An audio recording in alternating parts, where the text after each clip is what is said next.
The other thing that I wanted to talk about is Joanne's clothing, more specifically Big Twist. So I did a video on my channel actually a little while ago where we went to the Joanne's liquidation sale, and you should definitely go watch the video, of course. So I'm going to give you a few seconds to go and click on it in the little information thing over here. So go watch that. I'll give you a sec. And now that you're back from watching that, basically I didn't find much of anything at Joann's at their liquidation sale. And this was a while ago, so I don't even know if there are any Joann's that are left. But the one, and I think I probably talked about this in my video, but the one thing that I was really, really sad about was losing Big Twist, because that's my favorite value yarn. I just like working with it more. The Michaels brand is like, the strands are circular, whereas with Big Twist, the strands are flatter, if that makes sense. But that's just my preference for yarn in general. I prefer when it's flatter. So anyway, I was really sad that I was no longer going to get Big Twist, but then my mom let me know that Michaels bought where Big Twist is produced. So I don't really know all the details. I was super excited to hear that because we're going to be getting Big Twist. And then she sent me this morning a press release or ad from Michaels saying that Big Twist fans, some of the Big Twists are out, and it's only the Big Twist Posh, which I had never heard of. It's not the value Big Twist that is out yet, but that was so exciting for me to see. I'm really, really excited for the value version to be out on Michaels sites and be able to buy. I am curious. I didn't look to compare the Posh Michaels version versus the Big Twist Posh, because the other reason why I love Big Twist was because it was always so cheap and on sale. So I hope that Michaels keeps it cheap and affordable as well, because I've used that yarn for my really big projects. When I crocheted my boyfriend a turtleneck, for example, I needed 8 skeins for it. Like, I'm not spending $10 a skein to be doing all that when a good value acrylic yarn is going to do the trick and, you know, sue me. But that's the reason why I really, really love Big Twist. So I hope that Michaels stays economical, but I also don't really have a lot of faith, because I feel like Michaels is usually a little more expensive than Joann's was. But let me know if you guys have heard about this, or if you've tried Michaels' version of. I was quoted to say that Frankie spent the whole day cleaning and tidying the house, getting ready for the social worker. And I hate this because it happens all the time. Is that social services phone the family and say, we're coming round to, and what are you going to do? If I'm sat here right now and I get called to social services saying they're on the way, I'm going to end the line. I'm going to clean the house. I'm going to go do the dishes that I've left from last night because I've got my washing up liquid. I'm going to quickly run around the house and make it perfect.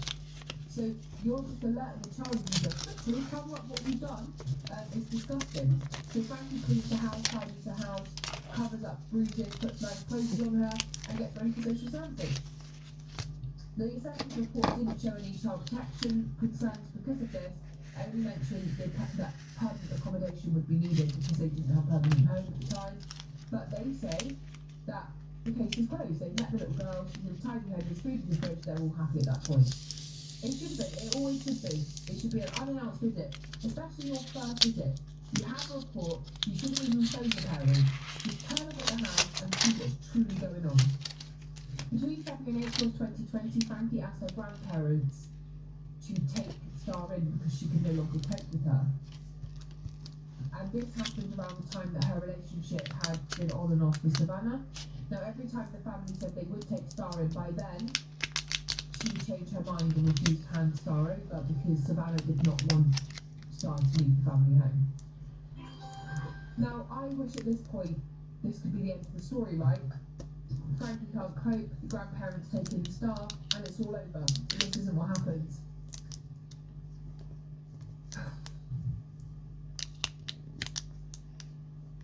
Now, at one point, the grandparents, thank you for AOP, you come in, ended the case, it's all over. Thank you for the spoiler. Everyone knows this case, do not upset everyone by doing that. So, at one point, the grandparents come over and they take they take Star from the family home. And they say to Frankie, you need to get yourself together, we're going to take Star and we're going to give her somewhere to live, which thank God they did for a period of her life where she was looked after and happy. Thank you guys for being popular. So at this point, they take in Star, they're looking after her. 11 weeks later, however, in April of 2020, Savannah and Frankie turn up at the family home and take Star back. And it will be between this period and the end of her life where things just take a horrific turn. Hey Jim. Harry and Savannah got back together in this April and they decide that their family is not complete. Thank you guys for being popular. Without Star, so they're going to get Star back.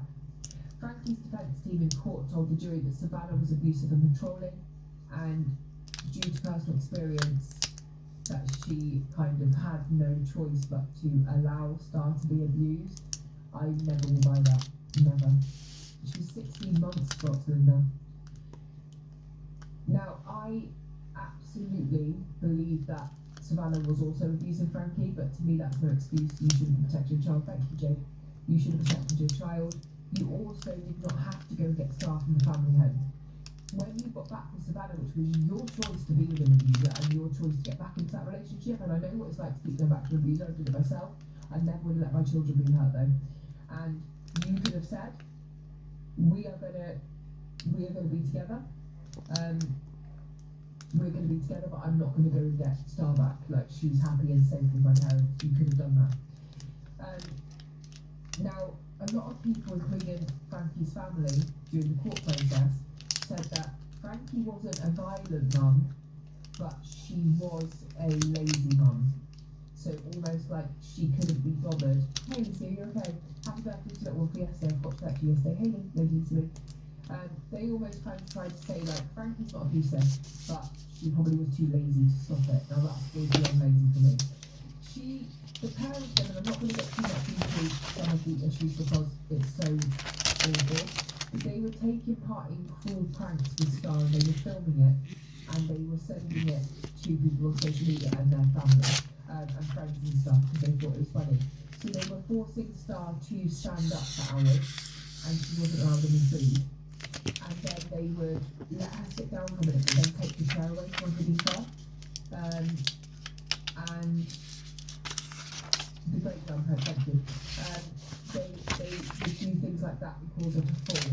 They would also not allow her to sleep for hours at a time. So when she was malnourished and she hadn't eaten for ages, UK, they would, every time she went to fall asleep at the table, they would yell and wake her up and she would be like, and then they would keep doing it over and over again and they would find it absolutely really funny. And there was a lot of times where Star in the end walked with a bit of a limp because of the abuse she'd been through, and they would film her and laugh at her and she'd be falling over and trying to get back up. She was 16 months of age and she would be so hungry and she was so hungry and so tired that she could barely walk, and they would film it and they would send it to their friends like, haha, look at this little twat, look at her. And they found this really, really funny. It was pure torture for this little girl. In May of 2020, the great-grandparents of both sides became super concerned about Star. Star's great-grandmother Anita made a referral to Children's Services on May the 4th, 2020, which resulted in an unannounced visit the next day for the family. But Frankie told them that she felt the referral was malicious, saying that Star's great-grandmother didn't approve of lesbian relationships and that's why they were doing this. And at this point, Star had no visible injuries, so the social services closed the case once again, saying, oh, this is a point where families, this is a point where families just don't like lesbians, and so they don't want Star to be in a happy same-sex relationship parents. So once again, they absolutely, thank you Leslie, they stopped contact with the family at this point. Have you thought you tried to stop the notice yet? No, I bought her presents for it, so thank you for your input. Which indicates they didn't even bother, they didn't even let the family know about the report or what happened, and at this point, Frankie and Savannah make the decision that the child will no longer see any other family members. So they began to keep her from everyone. It was this day, which we're talking about, May the 4th, where no family members were allowed to see Star anymore. The following month, Star's aunt Frankie's sister sent photos of bruises to the police and spoke to police officers, with Star's dad Jordan also phoned the social services. Now I have to put this picture up because I'm going to show you what the police were shown. The police were sent this picture of Star, and still with this photo, nobody intervened. Nobody, and I'll show you this because it's so heartbreaking, but you need to see the truth. This picture was sent to police officers, and they were told, this is what's happening to Star. Nobody did anything. Nobody. This picture this morning, as I was cutting around this picture to come live, I was weeping. And I was thinking of all, in my head was flashing back every single picture I've taken of my children asleep on the sofa, funny pictures of them asleep with their mouth open and carved, which I said to my mum and like, oh, she's shattered, she's knackered. And the fact of the matter was, the family that's in this picture, the neck, the ears are full of bruising down the face, she has a handprint on her face. He was in prison with her mum, oh my god. If you're keeping count, this at this point is the 4th report in a month to social services. Police again visit Star and Frankie, who at this time they've moved in full time with Savannah, and this time the police see the marks still on Star's face. You beat the crap out of her, thank you for doing that. Frankie explained that the injuries have been caused by Star. It's Star's own fault. She's fallen into a coffee table. She's top heavy. She's tired. She's done it herself. They also start saying that Star is just accident prone. Doesn't stand well on her own feet. The officer was concerned, however, at the accounts of the bruises that weren't consistent, and the police then contact Child Protection themselves and say that a child protection and medical order is needed to be placed on Star. Star's taken to hospital to be checked, but the doctor that she is seen by only has 4 months experience, has only just come out of college and university, and so she sees the injuries and she finds it very easy to believe that it is down to a fall into a coffee table, despite the fingerprint bruises on her face. Star is discharged from hospital and sent back home with Savannah and Frankie. Again, the case is closed.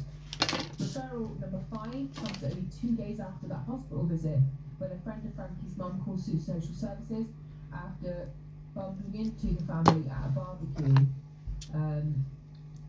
And at this barbecue, she noticed that Star is not acting in the way that children act. She's lethargic, she's tired, she looks scared, she's jumpy, she seems to be in a world of pain, and they instantly phone social services and say she needs help, like something is happening.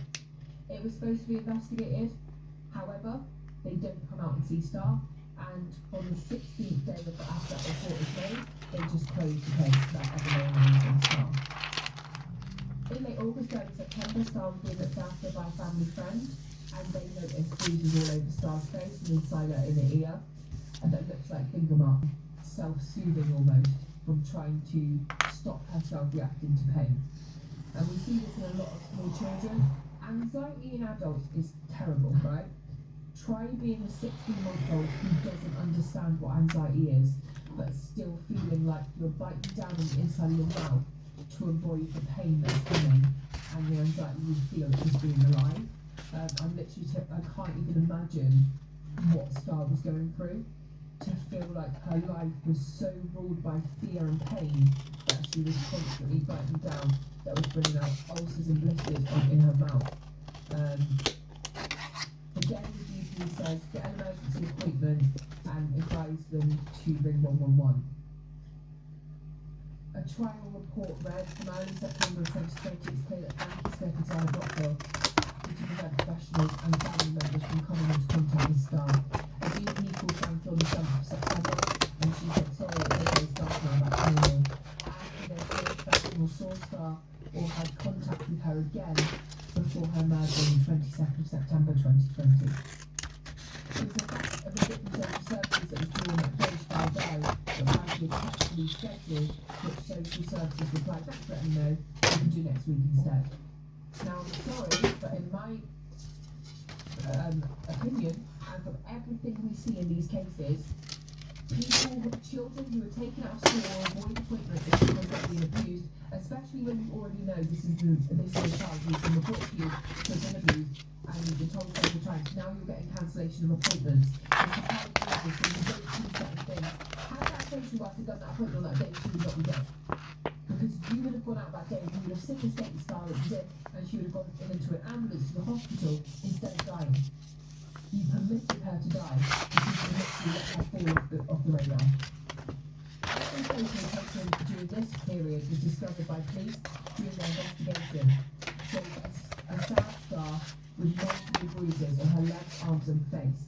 The contractors were trying to get help for Star, and they were putting up pictures like this. And this kind of says, from this condition 5 weeks, what's going on, Kathy? And this was after they tried to contact police and social services. They tried to get help lots of times. And you can see the difference. You can see the difference between this bubbly little baby like they're supposed to be and this child who's pale, like bruising in her hair, like in her face. The pictures that she doesn't look well, she always looks scared. The pictures that would come out later at trial, this picture that was literally shown several times. This baby was like she was in the concentration camp. The bruising from her ear to her face. And social services had seen these pictures. They had seen these photos. Look at her neck, her face. And I know these pictures are really hard to see, but imagine being a child in these pictures. All caused by this bastard man.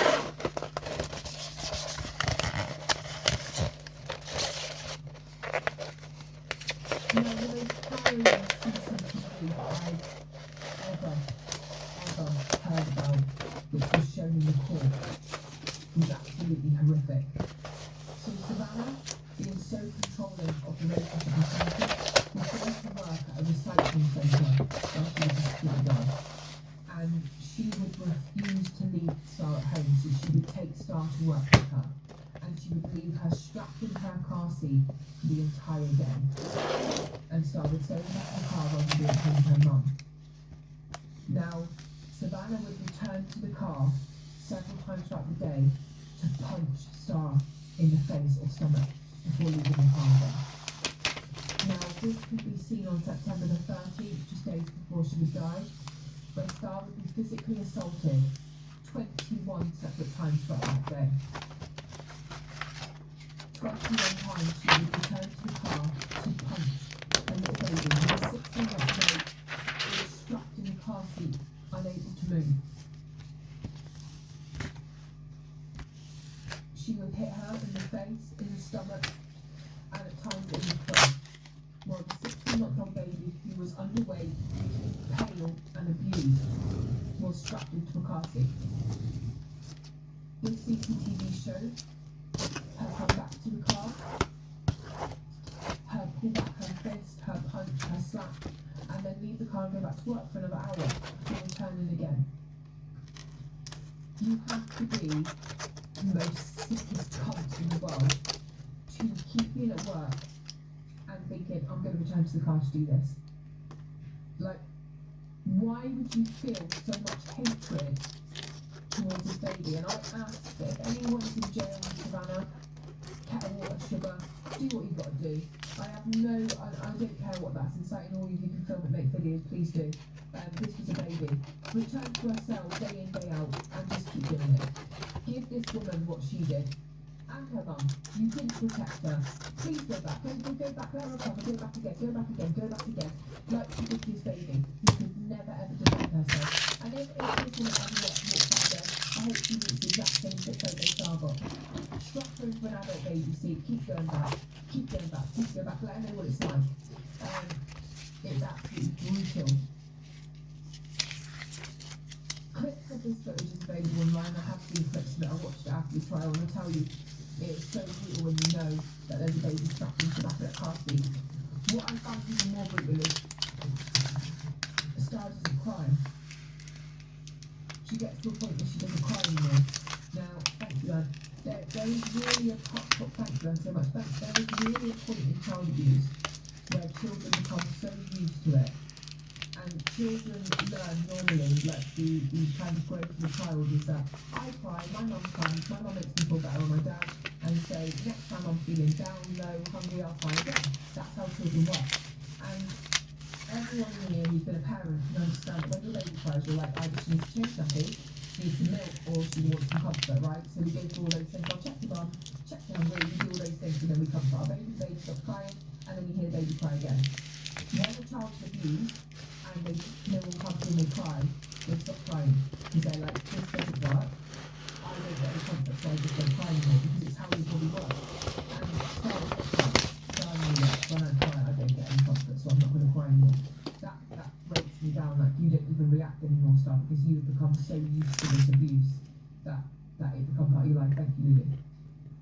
Mobile phone footage shows, recorded by Frankie, shows Star being made to stand and stare at a wall for hours at a time.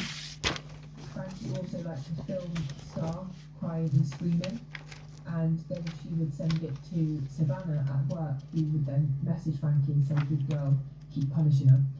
Police released the audio of a 999 call that Savannah made, and it's truly chilling. In the distress of 11-minute long call, Savannah lied to the operator saying she's making coffee in the kitchen and she hears a bang, and she tries to blame Star for her own fate, saying like, oh god, she's so accident prone. She says, I came out of the kitchen and the little lad stood there and the little girl was on the floor, trying to blame someone else, a little child that was in the house, and then she was just sick. Now she's got a bit floppy, to be honest with you. No panic, doing nothing. Someone just said Savannah acts like she owns a wing. Anyone who's literally living amongst a child abuse, who's just got happy to let her run the prison, you will need to fucking come back to yourselves. She then told the operator she didn't know Star's injuries happened after falling off the couch as they came complaining of the child. As when she walked in, the little boy was saying Star's name, she said. She explained in the call that she had sat her up and started to rub her back because she was struggling to breathe, and then she said she started to be sick on the floor. Star's complexion was waxy grey, with paramedics arriving to an almost lifeless body at 4:04 on the 22nd of September, and Star was reached downstairs at 5 p.m. If there's any questions in the chat, Mod, just answer these questions just for a know. Star's final cause of death was an abdominal hemorrhage caused by blunt force trauma or stomping. A post-mortem found evidence of recent skull fractures, which definitely happened 10 days before her death, along with the beating that she was taking in the back of the car in the car scene. There was a fracture in the right tibia and refractures. So there were broken bones that had healed and then been broken again. Can someone look at what prison they're in? So she had bones that had been fractured and refractured. Most of the injuries had come 7 to 10 days before her death, and she had multiple injuries to her scalp, forehead, cheek and back. All of the evidence that Star had been physically assaulted on numerous occasions, and they could not tie it down to just one beating.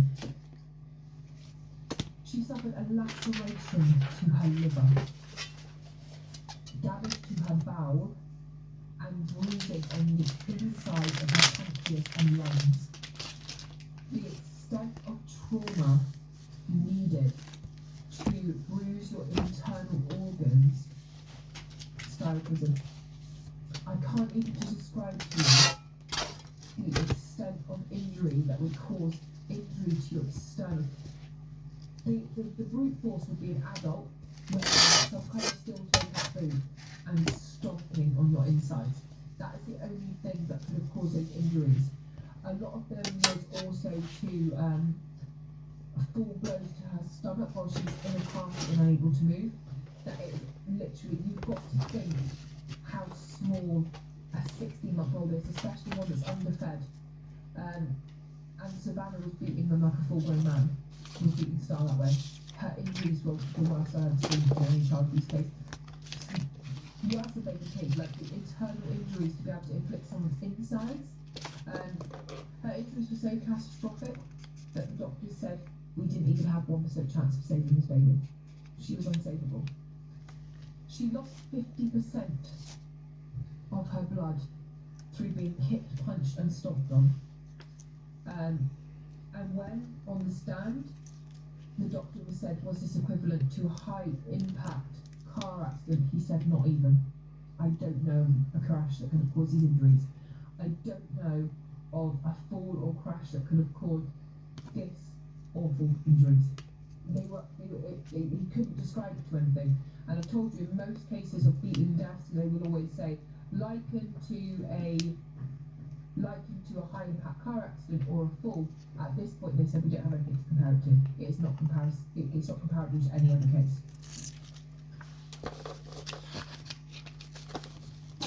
Now we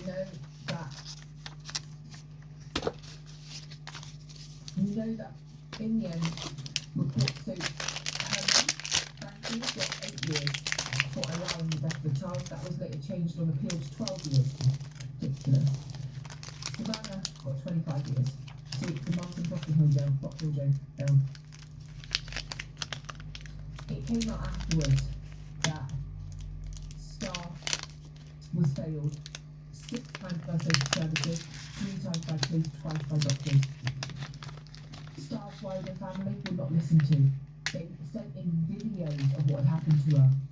There was a time on social media, Facebook mainly, that the pair were torturing Star, not allowing her to sleep, not allowing her to eat, and they were laughing at her.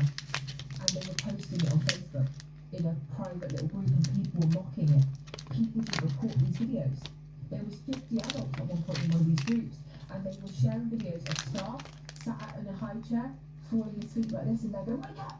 And she's literally waking up, and she sat like this, and she sat looking around, and then she's trying to fall asleep again, and they go, wake up! And she's literally terrified, and she sat there, and she's got like, and she's having a breathing, and then she's reported. No one reported it. You didn't really find it funny, but you didn't really want to say anything. You're fucking disgusting. You're fucking disgusting. Depriving a child of sleep when they are falling literally asleep, when they are literally so sad and they are so beaten, and not many people in that group reported it, Charles. Nothing came of that group. There were people in there that said after the fact that we didn't know what to do. Do you know what I mean? Take that thing like that, make it public on Facebook, and look at these fucking animals doing, do something. Star by the family was not listened to, even their father was not listened to. They were not listened to.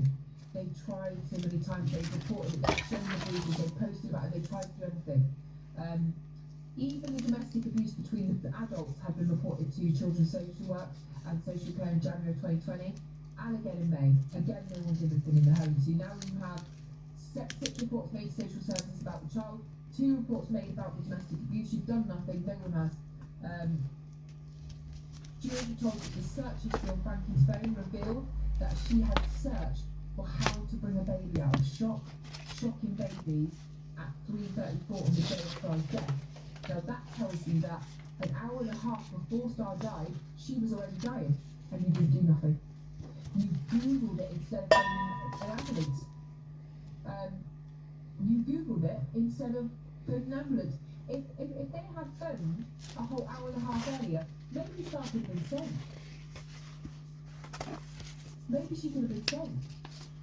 In court, Savannah described herself as a #1 psycho, and they asked in court, are you violent? This one. She goes, I've blocked men and women. I'm the #1 psycho. Let's not concentrate on the adults you blocked. Let's concentrate on the child you killed. #1 fucking psycho. I hope in prison you come up against real women. I hope you get dropped. And it's so disheartening to hear that she's running the prison wing, because you should be in a fucking coffin. She had been a mixed martial arts fighter, a security guard, and a dog handler.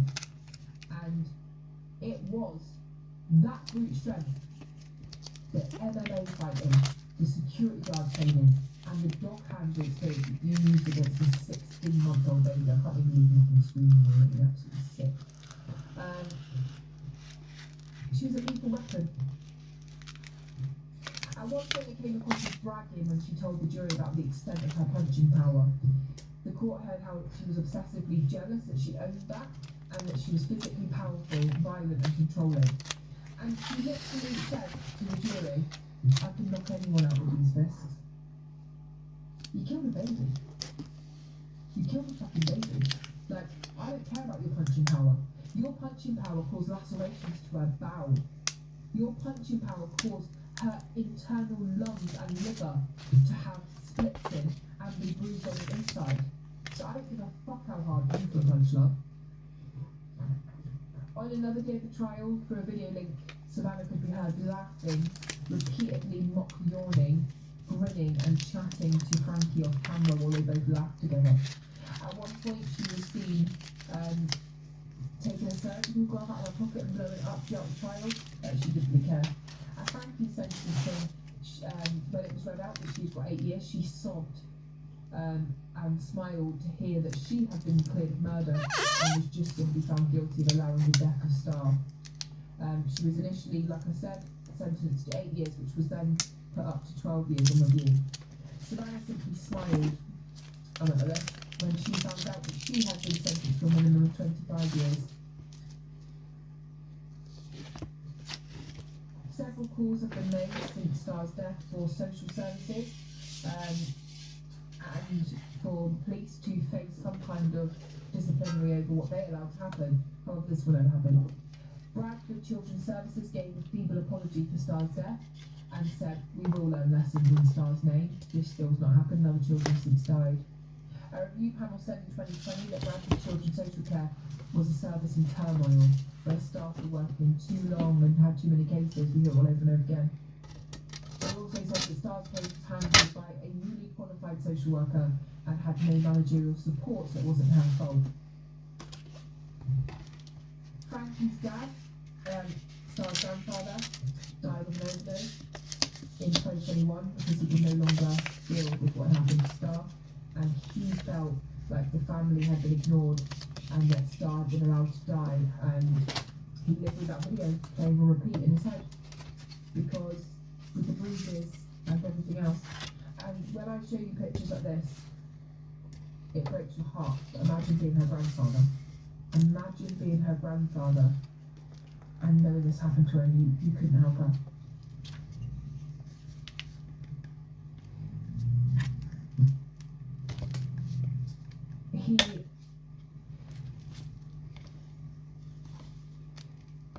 He managed to stay sober for a period of months right until the day that Star was murdered, where he relapsed. He killed himself on Frankie's 20th birthday, and in the card to his daughter he wrote, "Maybe you start looking after yourself because I'm going to look after Star." Oh God, it's horrible. And he was found dead on the bed, holding Star's jacket. And in my opinion, you killed 2 people, not 1, because he would still be here and sober if it wasn't for the loss of Star. Just give me a second.